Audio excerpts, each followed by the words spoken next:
Nelly Cochet est restauratrice depuis 10 ans et cela fait un mois qu'elle travaille sur les œuvres de Versailles. On prend en charge les œuvres anciennes ou parfois plus récentes qui ont été endommagées soit par le temps, donc un vieillissement naturel ou accidentel, soit par des dégradations humaines.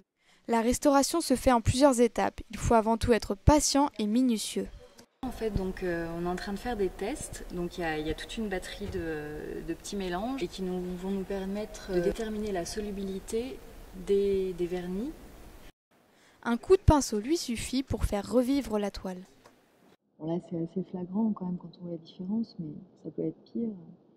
On a vu dans certains musées des tableaux vraiment bruns, foncés, où on ne discerne plus trop les couleurs.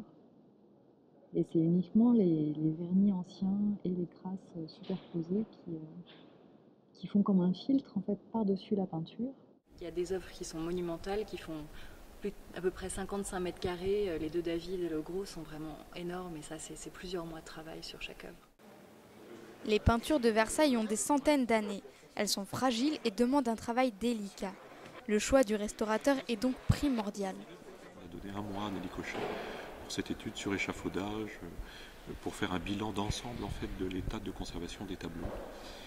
Voilà, la restauration elle-même durerait forcément beaucoup plus que ça, probablement une bonne année, voire plus. Comme elle, il existe près de 2000 restaurateurs en France.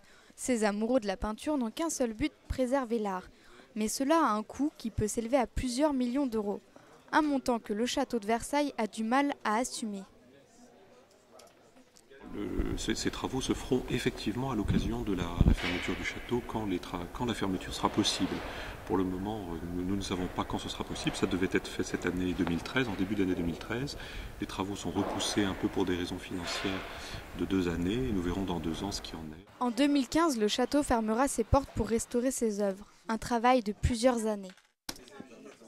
La restauration est essentielle pour sauvegarder la qualité de la toile, mais elle n'est pas toujours obligatoire, au contraire. Marco Tavi est expert en peinture depuis plus de 20 ans dans le 9e arrondissement de Paris. Pour lui, l'important c'est avant tout de protéger la toile d'origine. On répare un tableau quand il est en perte de matière.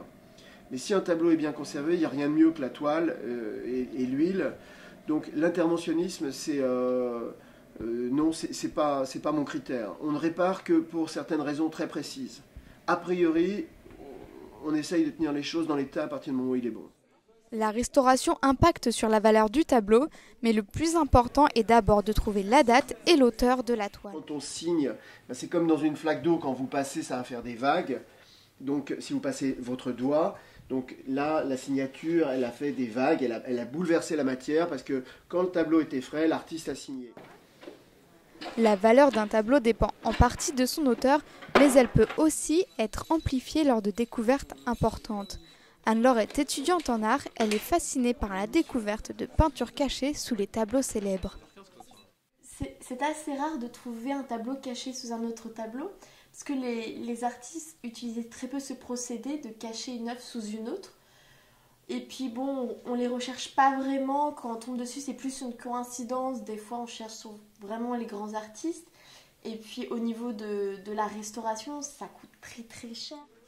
Ces recherches coûtent plusieurs milliers d'euros, mais apportent un résultat exceptionnel. Par exemple, si on prend un tableau au hasard, par exemple celui-ci, si hypothétiquement on avait une craquelure ici dans le coin et qu'une part de bleu part et qu'on voit en dessous une tache rouge vive, alors on pourrait se douter qu'il y a une autre œuvre en dessous de celle-ci. Et à ce moment-là, on pourrait le passer aux infrarouges pour voir vraiment ce qu'il en est.